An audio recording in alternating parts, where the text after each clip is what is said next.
mejor. Ahora me diste pie ahí con el tema de la justicia. Vos que estás más empapado en el tema y la otra vez pasó algo parecido, nos explicaste, pero fuiste tan claro en la explicación que lo entendimos todos. ¿Qué está pasando en este momento con la justicia? Mira, es un despelote regular. Para hacerte la sencilla, Sí, lo que está pasando es lo siguiente.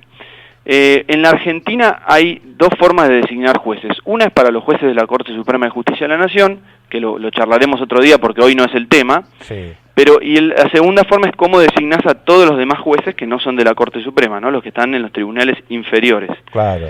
Bueno, básicamente, muy reducido, el procedimiento es así. Hay un organismo que se llama Consejo de la Magistratura, que está integrado por algunos jueces, algunos legisladores nacionales, abogados, entre otros, académicos, que lo que hacen es, generan todo un proceso de selección, con concursos, audiencias públicas y demás, y cuando es necesario nombrar un juez, forman una terna, ¿no? 3 jueces que tiene que elegir ese consejo con mayoría de 2/3 de sus votos. Son 13 consejeros, 13 integrantes de ese Consejo de la Magistratura, Sí. que con 2/3 de los presentes tienen que decir: señor Poder Ejecutivo, o sea, señora Presidenta de la Nación, Sí. le proponemos para llenar tal vacante en tal juzgado estos 3 jueces. La Presidenta tiene que elegir uno de esos 3 y enviarlo al Senado de la Nación, que a su vez tiene que aprobarlo. Claro. ¿Cuál es el problema? El oficialismo, el Frente para la Victoria, tiene mayoría simple en este Consejo de la Magistratura. O sea, no tiene los 2/3, que es una mayoría más agravada y más difícil de conseguir, Sí. sino que tiene la mitad más 1, que es más sencillo. Entonces, como no pueden conformar sus propias ternas, porque no tiene los 2/3, apeló, digamos, o usó un recurso que es el de nombrar jueces suplentes, que se llaman subrogantes. Sí. O sea, vos tenés en cuenta que entre el 15 y el 20% de los juzgados en el país no tiene jueces titulares. Es un porcentaje muy alto.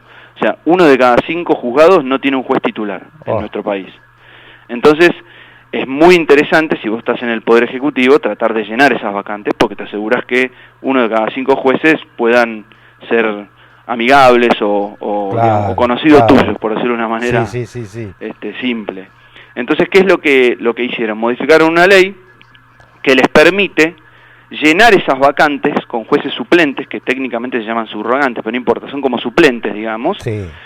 con solamente el voto de la mayoría simple que ellos ya tienen en el Consejo de la Magistratura. Ajá. Entonces, no pueden nombrar titulares porque no tienen los 2/3, pero sí pueden nombrar suplentes, que en la práctica, hasta tanto se nombre el titular, van a Está el ejercer suplente. la misma función. Claro.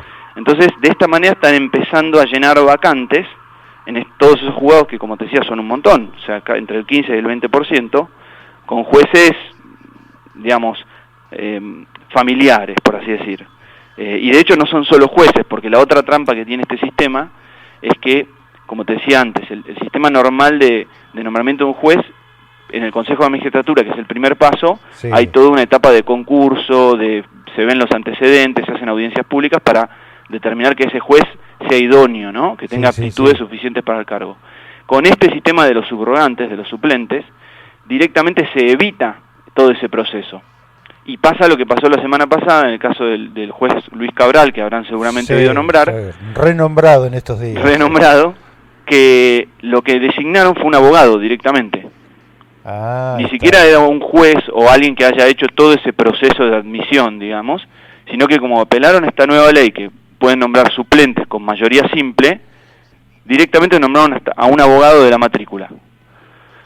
Con lo cual el tema, la verdad que viene complejo y promete dar para mucho.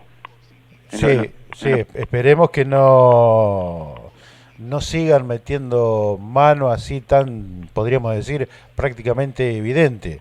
Sí, es preocupante porque más allá de quién esté hoy en el Poder Ejecutivo, estas leyes quedan Claro. sancionadas y te permiten el día de mañana a cualquier Poder Ejecutivo de turno hacer el mismo mecanismo, ¿no? Y la verdad que si perdemos la independencia del Poder Judicial, bueno, la República se empieza a complicar, ¿no? Porque prácticamente cualquier decisión que tome el Ejecutivo de turno termina siendo bendecida por el Poder Judicial y no hay control.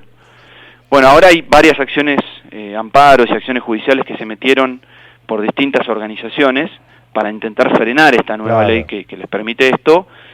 falta todavía que lleguen a las instancias superiores y finalmente a la Corte Suprema y ver qué dice la Corte Suprema. Todo indica que la Corte Suprema podría declararla inconstitucional a esta ley que les permite por mayoría simple nombrar jueces suplentes, y por lo tanto volveríamos al sistema tradicional, que es un poco más justo, ¿no? Porque la misma Corte Suprema de Justicia fue la que hace unos años, en un fallo muy conocido que se llama Rosas, dijo que necesariamente el nombramiento de cualquier juez tiene que pasar por 3 organismos, que son los que nombrábamos antes: el Consejo de la Magistratura, el Poder Ejecutivo, que después elige esa terna, y el Senado de la Nación, que le da acuerdo. Como con este sistema nuevo de los jueces suplentes solo lo hace el Consejo de la Magistratura, pareciera que el día que uno de estos pedidos de inconstitucionalidad que ya se interpusieron llegue a la Corte Suprema de Justicia, si la Corte retoma la memoria y aplica ese fallo Rosas que dijo hace un tiempo, debería declarar inconstitucional esta reforma porque, como te decía, solamente pasa por uno de los 3 organismos que la Corte misma había dicho que deben intervenir en el nombramiento de jueces, ¿no? Claro. Pero bueno, es futurología, vamos a ver qué esperemos, pasa. Esperemos a ver qué es lo que pasa. Tal cual. Hugo, recordanos el nombre del libro, Los impuestos del campo en criollo. Así es, Los impuestos del campo en criollo, y lo estamos presentando el viernes 17 de julio en nuestra rural, en Monte, a las 18:30 horas. Vamos a estar algunos de los autores presentándolo, comentando algo sobre la situación legal y tributaria de algunas actividades del campo, pero una presentación muy breve para no aburrir, aparte es viernes a la tarde, y después vamos a servir algo para comer, y seguramente vendrán algunos cantores del pueblo a cantar algo con sus guitarras, así que creo que va a estar un poquito para toda la familia, va a estar interesante. Un muy buen encuentro y un muy buen libro para poder leer. Recordanos quiénes son los autores del libro. Mira, lo escribimos, bueno, estuve yo como abogado, sí, y los contadores Santiago Sáenz Valiente, Lucio González Bonorino y Gabriel Larrabe. Así que fue una colaboración bastante interesante, y nosotros 4, en realidad el libro nació porque damos clases en la UCA, en un posgrado acá en la Universidad Católica Argentina, acá en Buenos Aires, en un posgrado justamente de impuestos al campo en criollo también, porque está dirigido a empresarios.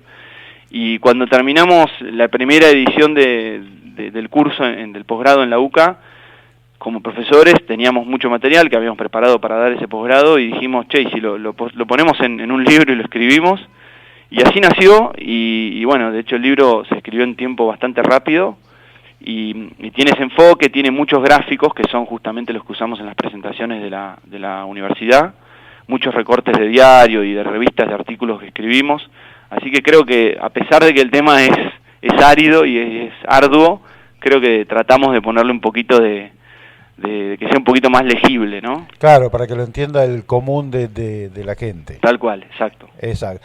Hugo, no te robamos más tiempo, desde ya te agradecemos la amabilidad que tenés con nosotros y el aclararnos todos estos temas referidos a lo que es la parte de abogacía y la parte del campo. Hugo, muchísimas gracias. Un abrazo, Jorge, saludos, chicos. Gracias. Estuvimos charlando con Hugo Rossi, abogado, miembro